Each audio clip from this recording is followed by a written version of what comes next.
The state government wants to trial a lockdown after 1 a.m. on all Hunter pubs and clubs for 12 months. No patrons would be allowed in after that time, but those inside can stay. The sale of takeaway liquor would be banned after 10 p.m. It's all part of a bid to reduce antisocial behaviour and street crime, but community opinions vary. I certainly support it because I'm fed up with people smashing things about when they're not in their right senses. I just don't think that the majority of us should be penalised for that small amount that make trouble out on the streets. The Minister for Racing and Gaming, Richard Face, needs widespread council support to legislate the curfew. Last night, Lake Macquarie Council joined Newcastle, Maitland and Cessnock councils in endorsing the plan. But the Gaming Minister has slammed Singleton and Port Stephens councils for not yet making a decision. I'd say, without any doubt, there have been people who are in the industry have tried to, quite naturally, apply pressure to people to say, well, look, it's not as bad as what you're saying. Both councils deny they're stalling and have provided in-principle support for the lockout. Port Stephens Council claims it's Richard Face who's kept them waiting on more information. Vanessa Trezise, NBN News.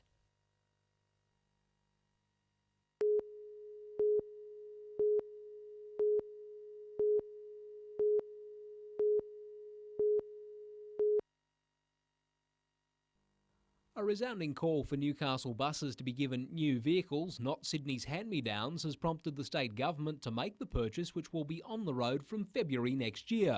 An $11 million contract for Volvo, 30 brand new buses, they'll all be delivered by the end of next year. Only 30 of Newcastle buses' 180 vehicle fleet is set for replacement, with the older Mercedes-Benz buses the first to be sidelined. Transport Minister Carl Scully took a look at what Lower Hunter commuters are currently riding and promised the replacements would be better, and suggested further timetable changes could also be made to improve services. We have made some fine-tunings. We probably do need to make some more. On the rails, the minister savaged the opposition's claim that it can deliver new passenger rail cars for the Hunter Valley earlier than the government's 2005 delivery date. We're very close to picking a preferred tenderer. It takes about 2.5 years to build them.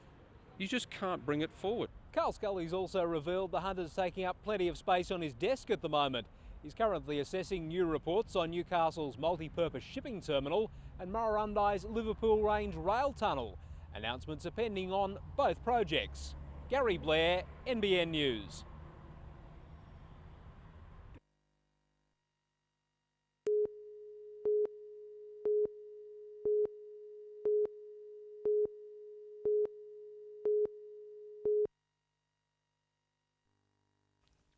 When Anne-Marie Putney won the New South Wales Open 2 weeks ago, it was a rare occasion for the Edgeworth 10-pin bowler, being one of the few titles she's never secured before. Another is a Commonwealth Games crown after missing the Australian team in 1998. While the sport was struck off the list for Manchester, next week's Commonwealth Games Championships in Scotland aims to put it back on the agenda. Yes, we're hoping that we try and get it for Melbourne. That's where the next Commonwealth Games is, so we're hoping. Anne-Marie's part of a 4-strong Australian squad that will contest singles, doubles and trios over a gruelling 6 days. Hopefully she might even add to her career record 8 perfect 300 games. It's 12 lucky strikes. If you can carry and get 12 strikes in a row, good on you for getting a 300. Luck was something missing the last time Anne-Marie tried to leave the UK. The airport destroyed 2 of her bowling balls due to luggage restrictions. Hopefully there'll be no such problems this trip, starting when she jets out tomorrow. Colin Baldwin, NBN News.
Unbeaten during their preliminary games, the New South Wales under-18 girls went into this afternoon's semi against the fourth-placed ACT as obvious favourites.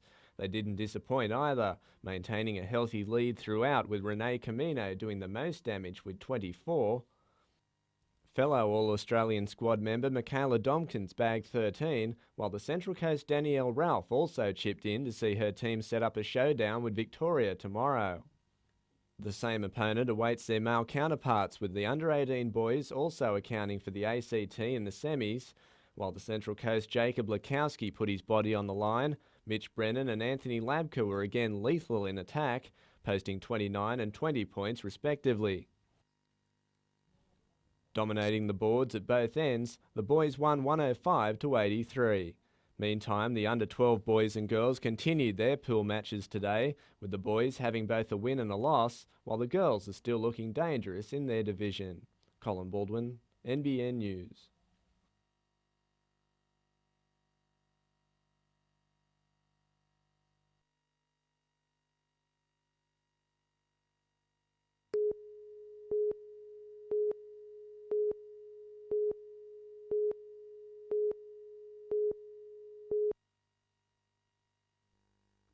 Cessnock is one hunter town where residents have a passion for the car. For some young people, the temptation to get behind the wheel before they get a driver's licence and own a vehicle can become too much. The Grease Monkey project, to be based at Jowett Smash Repairs, will take young people at risk of involvement in car theft or joyriding and foster their interest in the motor vehicle. It's a 12-week program, and they'll be linked with a qualified mechanic, and they will actually rebuild a minibus or a van to make it roadworthy standard, and then we'll actually be tendering that out to community groups.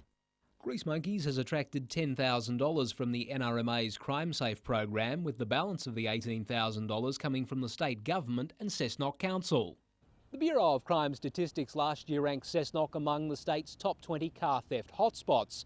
Local smash repairer John Jowett believes Grease Monkeys is a worthwhile way to tackle the car theft and joyriding problems. It's that big of a waste and damage is done unnecessary. So it just comes automatic to try to help the community on it. Gary Blair, NBN News.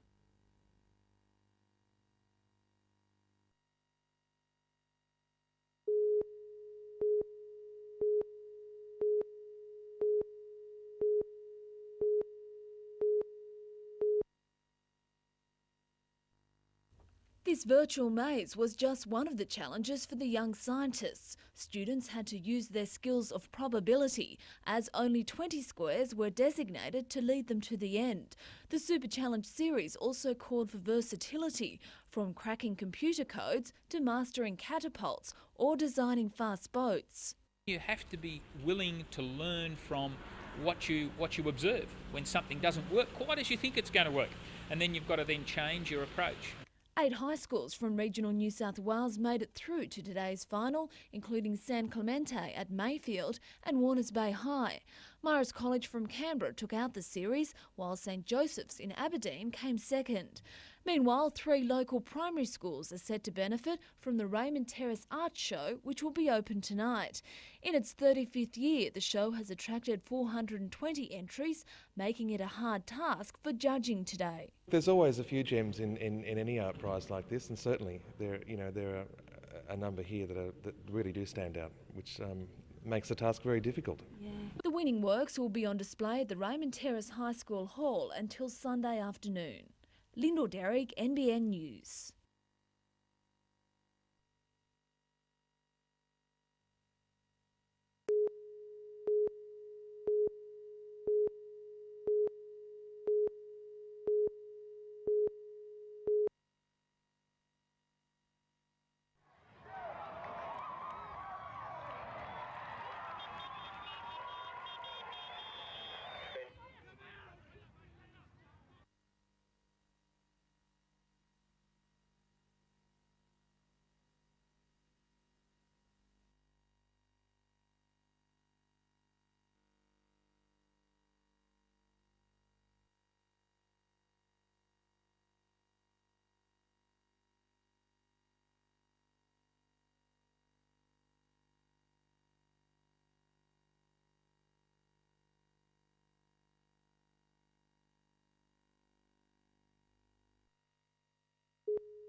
Home for one of her brief visits, Natalie Ward returned with a host of achievements, including her 250th match for Australia and her third straight Best Defensive Player award from the Canada Cup.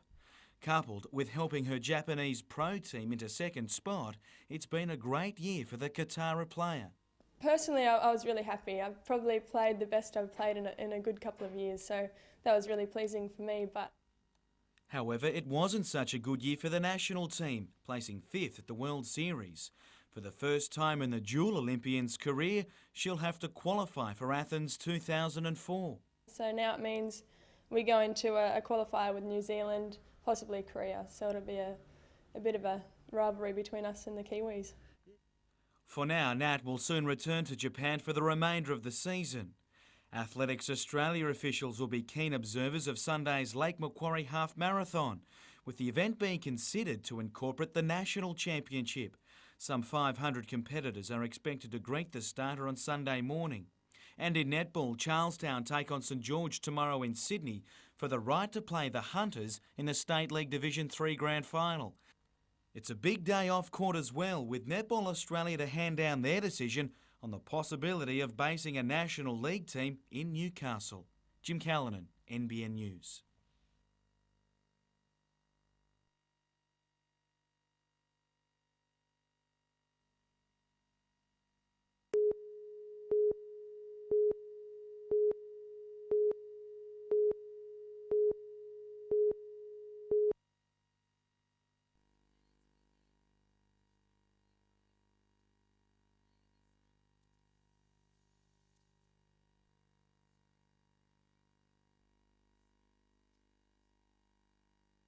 The service is a great area, and some great people are doing some great work up there. So, if I can contribute in any way, help raise money, then so be it.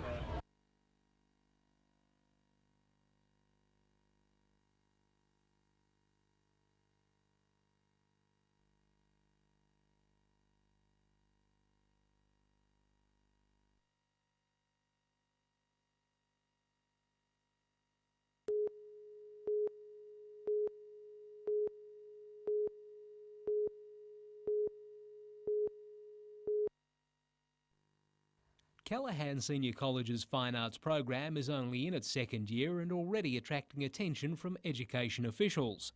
Among its strengths are links with neighbouring Newcastle University.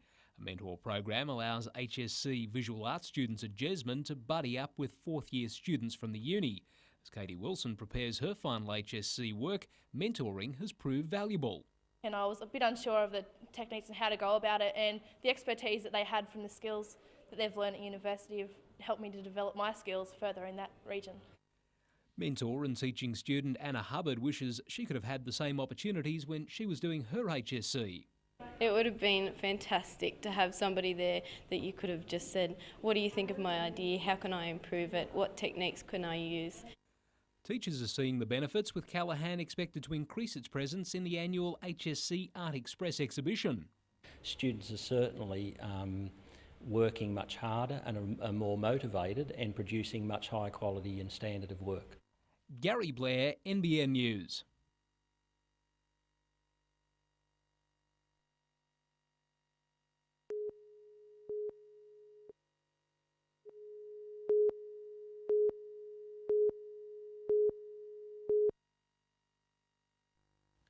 Having started the weekly training regime off well, Danny Badiris was today named in the Knights team to play the Panthers, pending a final look by the club doctor at his injured wrist. And we just need to see how he gets through the week. Basically, the level of swelling and movement has improved a lot in the last week, so hopefully that'll settle down between now and Sunday. Coach Michael Hagan, though, still has options, with Billy Peden again on standby to fill in at hooker after a stellar performance against the Broncos. The rest of the team remains unchanged, with no one seemingly tempted to take a rest before the finals. I guess everyone wants to play this time of year if they're able to, so they can just get that match fitness and form on the board. The Knights are well aware Penrith will be looking to impress in its final home game of the season, and stand-in winger John Morris will definitely be ready, having upstaged Lottie Takiri last Friday. Yeah, it was a good night out the other night, I guess, but I think I've got to put it behind me and, just consistency is going to be the key, I think, and if I can sort of play that well every week, I think I'll be probably stuck for the number 2 on my back for the rest of the year, I guess. Colin Baldwin, NBN News.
It's called the Dance of the Sleeping Bags, and while it may look like a teenage slumber party, these students are actually learning their part for an upcoming musical.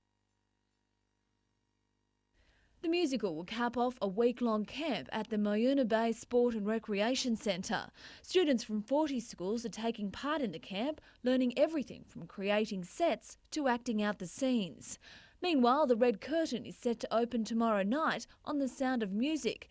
The family Von Trapp, together with Maria, have well and truly mastered their famous roles, the actors proving it's as easy as do-re-mi.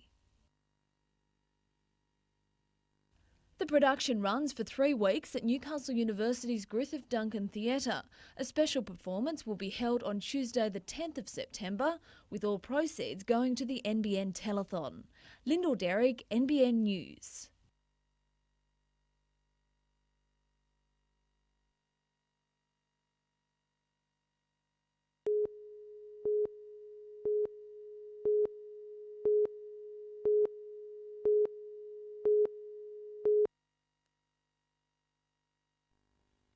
Once a week, the Knights try to do something a little different, and today's activity was definitely off the wall.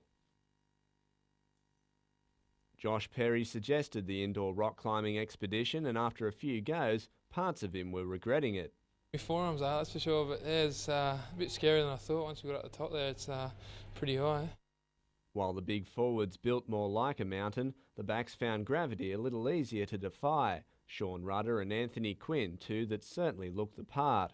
Oh, I don't think naturals. I think it'd be a fluke and jumping around on the wall, so that's about it.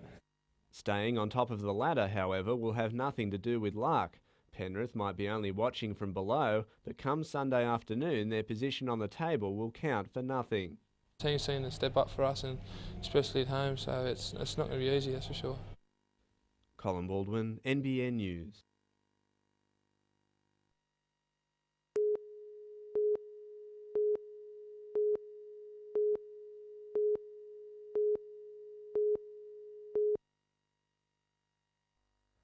Heaton Public School was gutted in a December 1999 arson attack which devastated classrooms, students' work and the morale of the school community. The post-fire revival of Heaton was marked today with a celebration including the symbolic release of a giant balloon to let surrounding suburbs know the school is back from adversity. It's been a remarkable story of determination on the staff, on behalf of the students as well, and in particular the community. That sprung behind the school after the fire. It required a fight with the school council successfully lobbying for 7 classrooms rather than the government's initial offer of 5. I've sent many faxes and written many letters, and we actually had a visit down to Sydney to the then Minister, Mr Aquilina's office, to argue for the school, and we really have done lots of work to get where we are today. The rebuilt Heaton, dubbed Newcastle's best-kept secret because of its location, is now state-of-the-art, with the 170 students believed to have the only fully air-conditioned school in the city. $4 million has been spent to restore Heaton Public School, and ironically, security remains an issue. The school community wants a $40,000 security fence erected and is prepared to make a contribution to the cost. But Education Minister John Watkins is yet to commit to the project. We have a program of fencing schools that are at risk. I'll go back to Sydney with the information I've gathered here today to feed it into that process. Gary Blair, NBN News.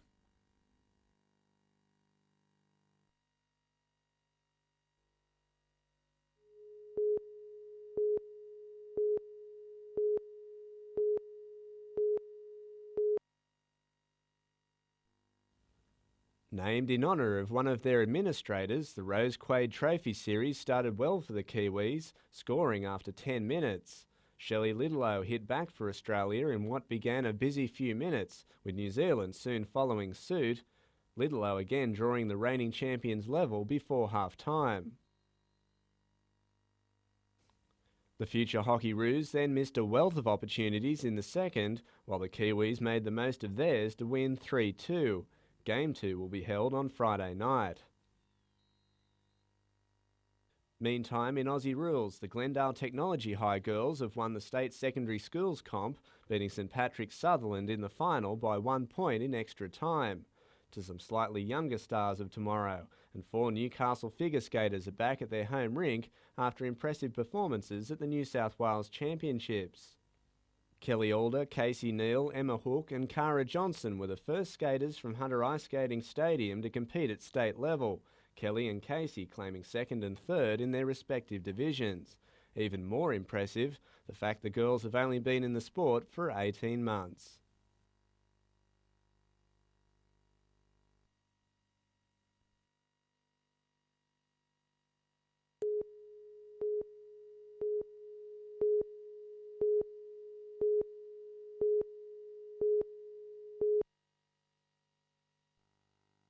Man's best friend may have already conquered the surf, learnt how to balance on a skateboard, and one spaniel even plummeted from the sky. But it's back to the grassroots business of being a dog at the Madawi State Forest. Here, the sport of tracking is taking off. I can't wait to get in there and get started, even when we're trying to harness them up.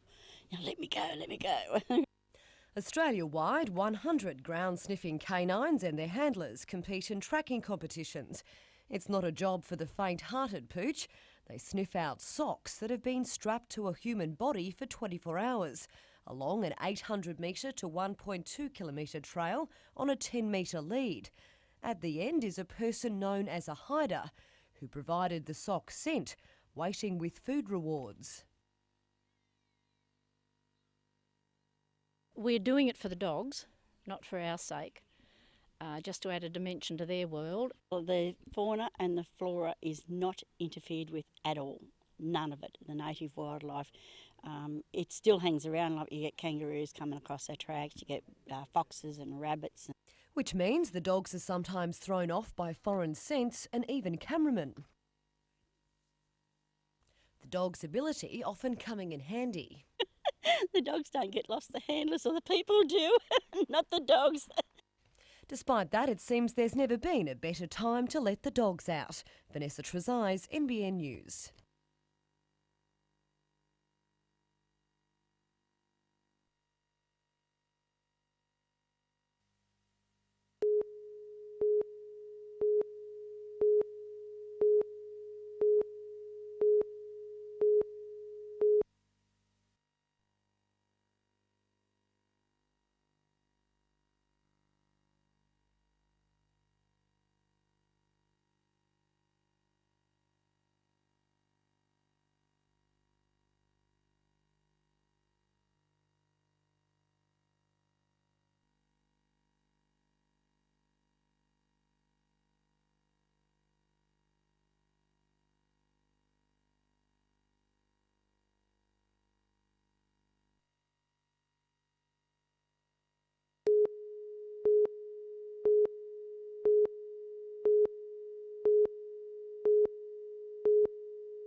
Lost all my photos. And where am I going to sleep tonight?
Newtown Films, the production company of Australian screen star Brian Brown, is part of the team that currently has The Upper Hunter in focus. Brown's actress wife, Rachel Ward, is working behind the camera to direct Martha's New Coat, which stars the couple's daughter, Matilda Brown.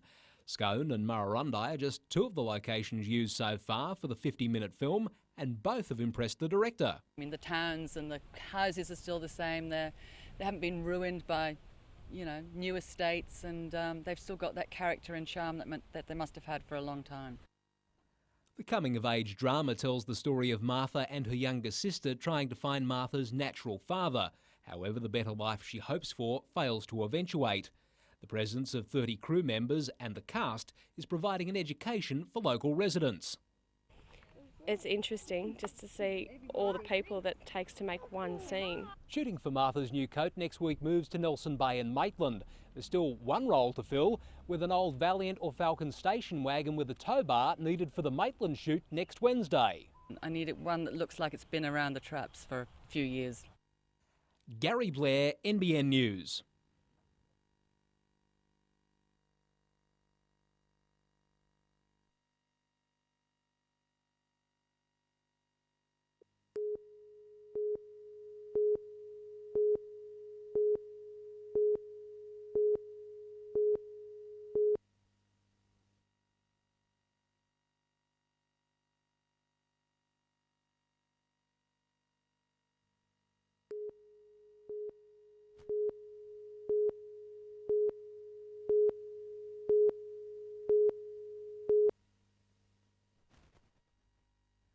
The closure of electric lamp manufacturers Australia in April wasn't just the loss of another Newcastle factory.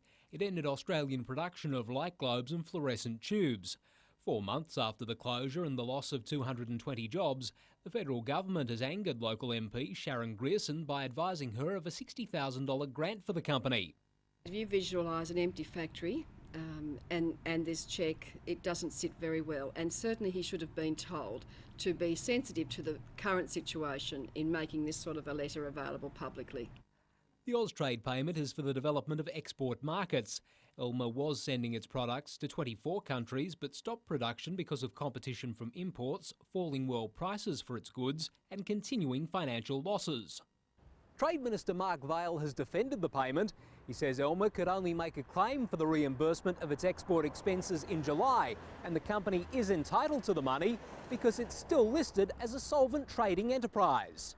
I think that's an excuse, and certainly it's to me an indication that the processes are followed, but they really are not linked to any policy or any understanding of regional Australia, or certainly an understanding of this particular instance with Elmer. Gary Blair, NBN News.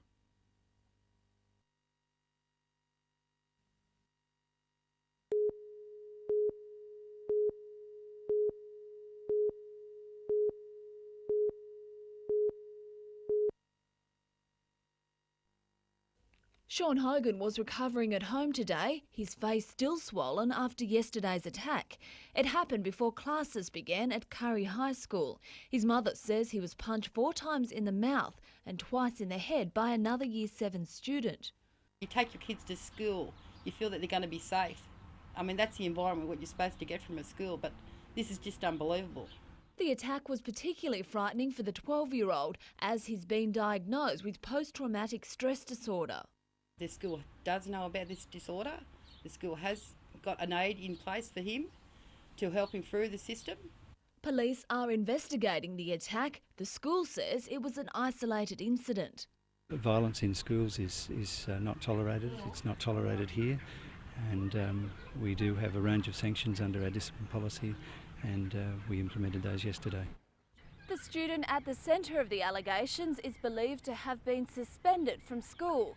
Meanwhile, the victim's mother says her son won't be returning to school until she can get a guarantee it won't happen again. There should be more behaviour management. There should be more protection for the other kids who really do want to go to school to learn, not for the bullying system. Lyndall Derrick, NBN News.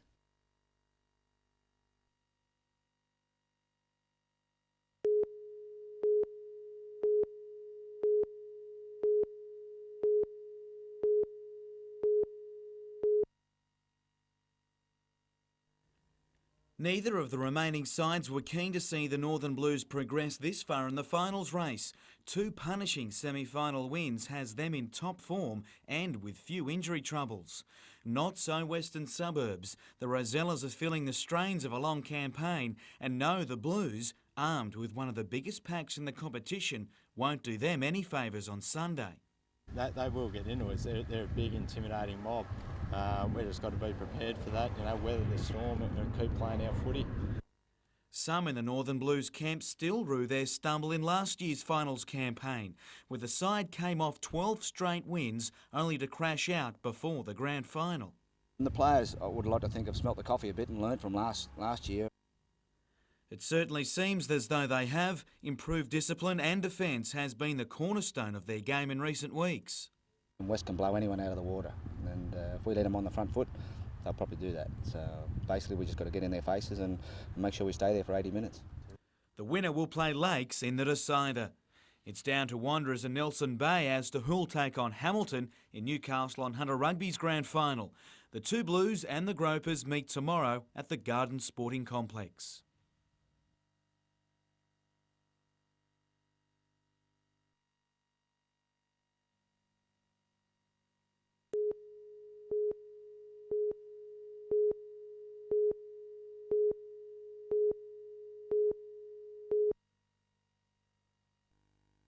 When severe weather strikes, Stockton Beach is usually worst hit, with large swells gouging out the sand and eroding the shore to within metres of roads and buildings. Dozens of studies over the years have attempted to solve the problem, and now Newcastle Council is doing a study of all the studies and is producing a plan of action. And the areas that we're looking at is from the Rifle Range in the north through to Glenrock Lagoon in the south. And some of those big issues, of course, are the need to protect the coastline from a number of different hazards. 2 public meetings will also be held later this month. And we want people to come along, have their say, make comments on the plan so we can finalise the plan by the end of the year. Maybe they should be starting to spend the money on the beach rather than spend it on doing studies. I mean, they've had people here doing studies. I had a bloke from the University of Auckland over here about a reef, and it just seemed it's gone nowhere, I mean, they just sort of think, well, let's let nature take its course.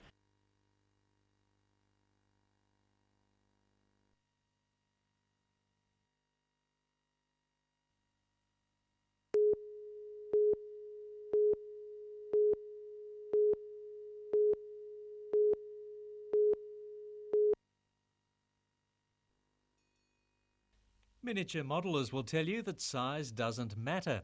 If it did, there's no way this freight train would squeeze indoors. It's 160 times smaller than normal. Organisers of the Newcastle Model Show claim it's the largest in the Southern Hemisphere. It has everything from an aircraft dogfight to an armada of battleships, including this Canadian destroyer with a working helicopter and radar. The real HMAS Hobart was decommissioned a year ago and will soon be used for target practice, but this one will live on. And this version of the Iron Pacific is 3 metres long instead of 300 and can carry 1/4 of a tonne of steel. We mustn't forget the cooling fan that runs on hot air. Just the thing for generations of blokes to share on Father's Day.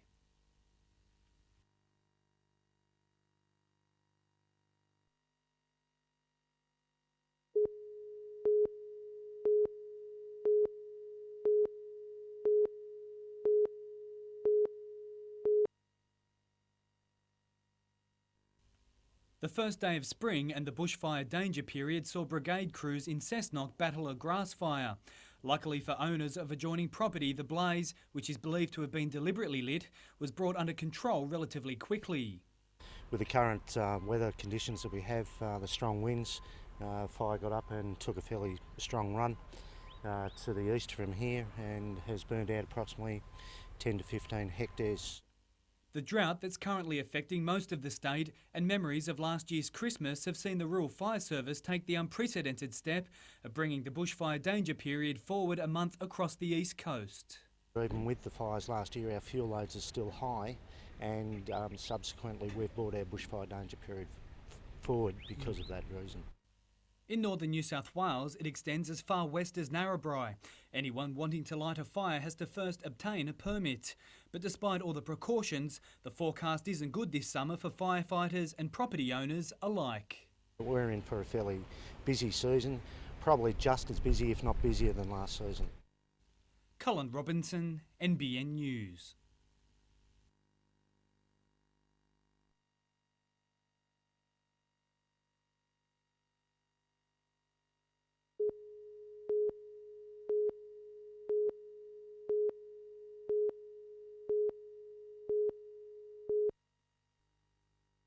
If you have seen a handful of artists recently around your neighbourhood, it's more than likely they're from the Friday group. Once a week they get together to capture a different part of the region on canvas. There's nothing like being outdoors, painting and drawing direct from nature or in the field, as it were. This outing took the group to the former mining town of West Wallsend. The 9 members all share a love of art. One is a retired architect. There's also a handful of former art teachers. You have to keep going on Friday. It keeps you going at least once a week, going outdoors. Their works are on show at the Community Arts Centre until the 15th of September. But if you miss it, just keep an eye out on Fridays. The group may be coming to a suburb near you. Lyndall Derrick, NBN News.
With the taste of victory still sweet, the Highfields Wolves sank their teeth into a party today. While his teammates read all about it, Azuri's golden goal hero relived his match winner with modesty. I couldn't have been much better. We worked hard all season just to top it off in the last game. Couldn't ask for much more and just happened to be in the right place at the right time, so thank God. With scores locked at 0-0 after regular time expired, the former Australian schoolboy sank Edgeworth with his sudden death strike. For the Eagles, it was yet another case of the one that got away. Winning 4 of the last 5 minor premierships, they finished bridesmaids in the big one once again.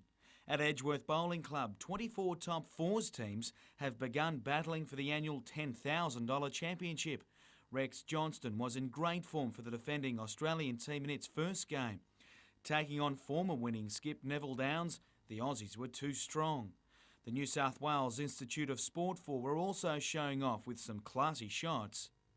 But Bruce Anderson's Beresfield team pushed them all the way. The finals are set down for Wednesday. And Terrigal Avoca is the first team through to the Black Diamond AFL Grand Final, with Cardiff to have a second chance at a berth when it meets Killarney Vale next weekend.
Lake Macquarie was better known as a place to swim in bygone days, when the shore of the lake was regarded as one of the top camping spots in New South Wales. Now, increased urbanisation means more runoff into the lake every time it rains. We find that there's a very strong correlation between water quality in the lake and rainfall events in the city. And in those seasons where there's high rainfall events, we find that the bacterial levels in the lake may be elevated. And so we advise the community not to swim in the lake directly after rainfall events.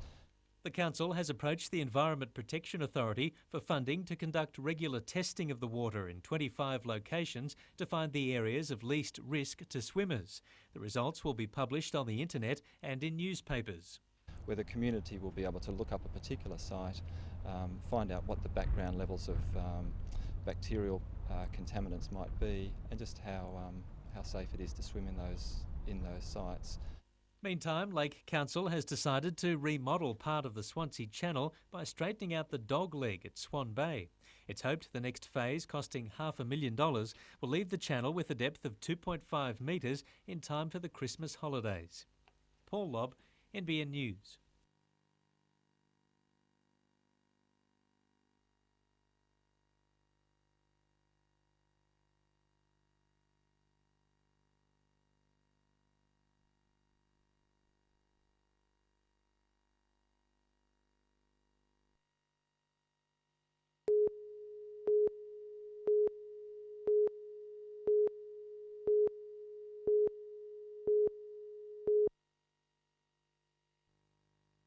A day-long photo shoot brought the team together to raise money for various causes. However, this may be the closest the skipper gets to being in the red and blue this week. Newcastle's keen to fight the high tackle charge. At worst, Johns will miss 1 week. Our policy has been, generally speaking, if you think you have a reasonable argument to put forward, that would be the course of action that we take. Even so, options are being considered. I guess a couple of alternatives would be James Wynne, possibly Johnny Morris, possibly Kurt Gidley. Much will depend on whether Robbie O'Davis and Danny Badera start against the Dragons. Both have been named but must still prove their fitness. Improved defence is also required, with lapses proving costly against Penrith. However, players still took some positives out of the game. It was good to see that sort of coming into semi-final time that we're down with a couple of minutes to go, and the boys there was no way they were putting their tail between their legs. They were pretty revved up after their last try, and we're pretty determined to win the game. Ben Kennedy today entered an early plea for his striking charge, while Penrith Scott Sadler's hit on the Knights forward has him facing a 2-week suspension.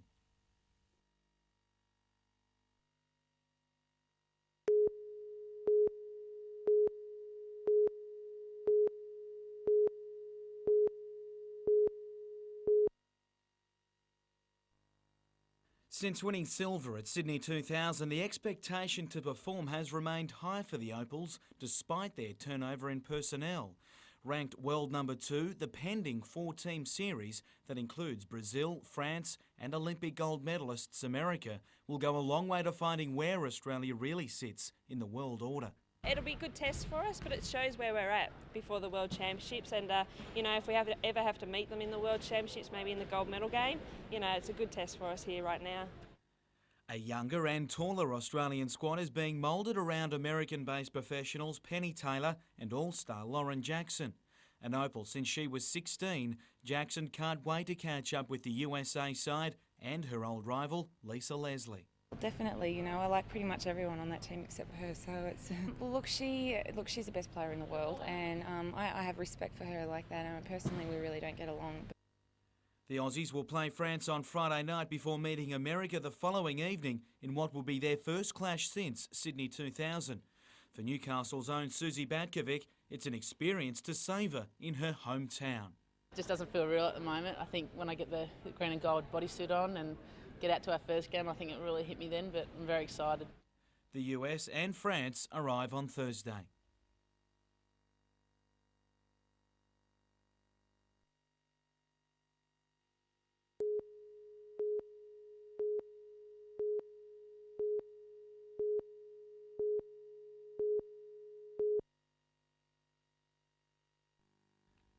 First contested in 1931, the New South Wales Open honour list reads like a who's who of Australian golf, and after a 7-year absence, it's back on the Australasian Tour.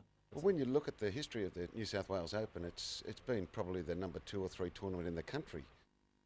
Jack Newton has twice carved his name on a trophy that features winners like Greg Norman, Norman von Nida and Billy Doug.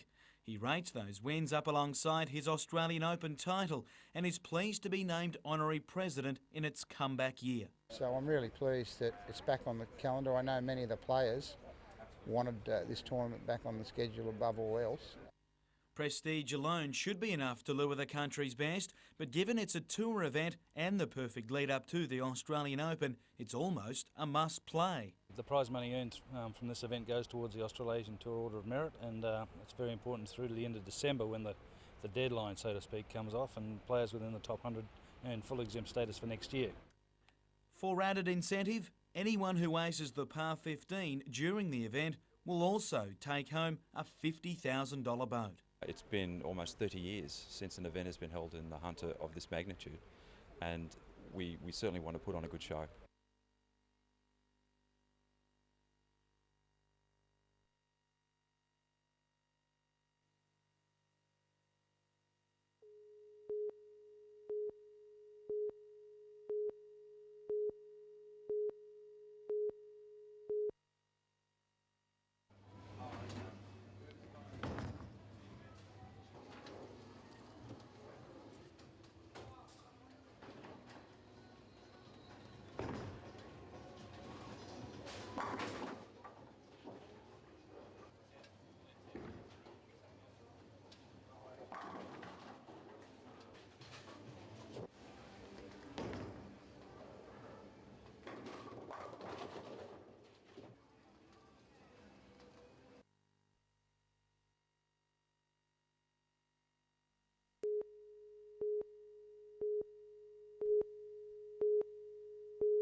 Last month, Michelle and Lloyd Moffat were celebrating a landmark court win. The District Court had found Port Stephens Council was negligent in approving their Fisherman's Village development, a retreat built under a military flight path. A judge found Council had failed to properly identify forecasted changes in RAF aircraft noise or warn the Moffats. Despite having that information, Council has now taken legal steps to appeal the decision. On behalf of the ratepayers within our community, we believe that it is not in Council's interests to accept the finding of negligence. Michelle Moffat says Council is delaying the inevitable.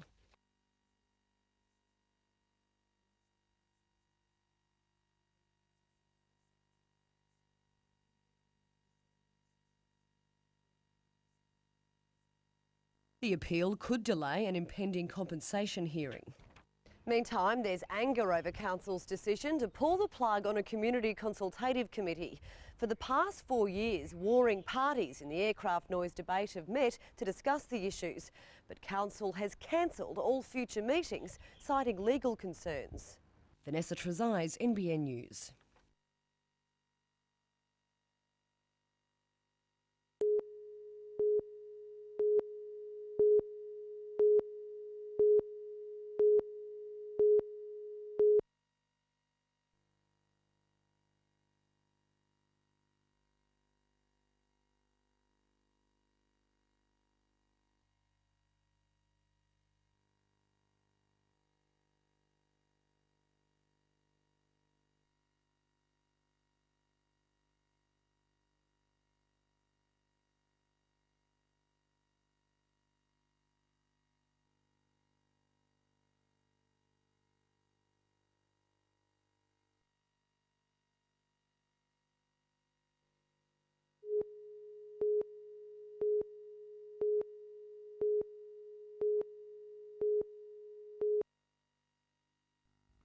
Time will tell if the most significant event of the 21st century occurred only 9 months and 11 days into it.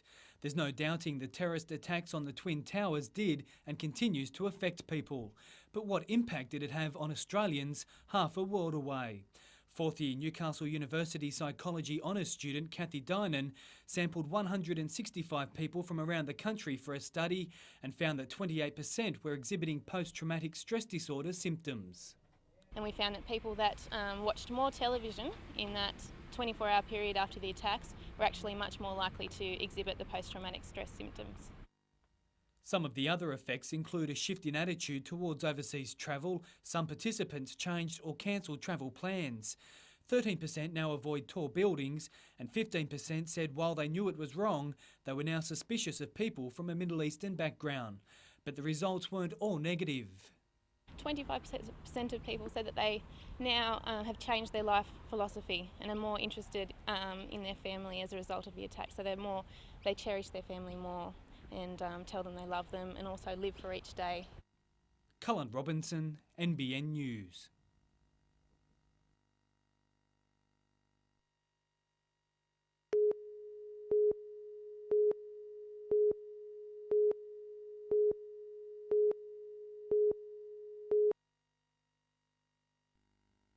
The first to admit how frustrating it was to lose not only the match but the minor premiership, Andrew Johns promises it'll be a different night side that greets the Saints in Saturday night semi-final. It's a good tonic in a way because I know the guys were really hurting. It was a very quiet bus trip home. The guys were really filthy on themselves, and we're lucky we can turn it around again in 7 days. Joining several teammates and coach for tonight's Dally M Awards, yesterday's pain may be remedied tonight. Yeah, it's probably the most prestigious award in rugby league, so no one's won it 3 times, so it would be nice, but trade it all away for a premiership for sure. A lot will hinge on injuries, and hooker Danny Badiris is of major concern. Out for 3 weeks with a wrist problem, the odds of a return this weekend are yet to firm. You just can't pitch yourself playing, but obviously with a few an injection or something like that, you might be able to get through the game. But I know I might get it done later in the week and train, and see how I go for pull up after that. Robbie O'Davis put himself through that trial today in a gruelling session. The fullback desperately trying to prove his fitness for the finals campaign. For the coach, the pain of yesterday is still subsiding. Once we've had a day to have a sulk about the game yesterday, we'll get our head around what we can achieve in the next few weeks, and I'm sure the players are mindful of that.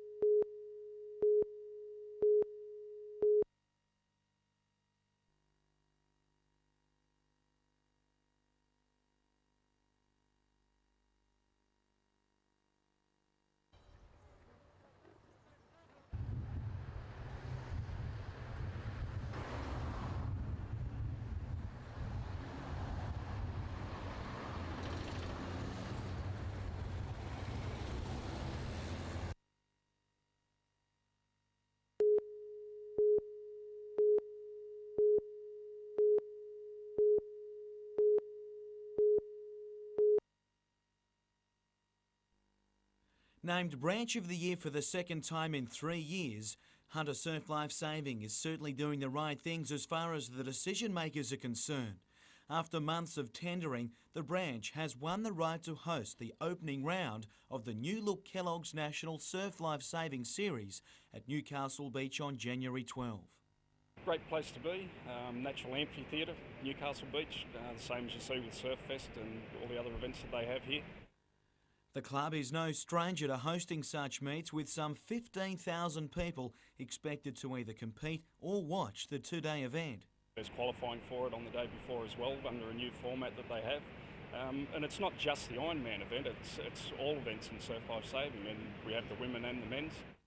And plans are already on the drawing board to make sure it's much more than just a weekend of action. There'll be a lead up to it with Kellogg's and Australia Council. Because it's the beginning of the season, they're promoting it, new format. They thought no better place than Newcastle. We're renowned for our great beaches and our great hospitality. In other great news, Hunter Club Stockton has been awarded the prestigious Interbranch Carnival for December. It pits the best competitors from the state's 11 branches against each other over 2 days. While later in the season, Belmont Swansea will again host the state titles after running such a successful carnival earlier this year.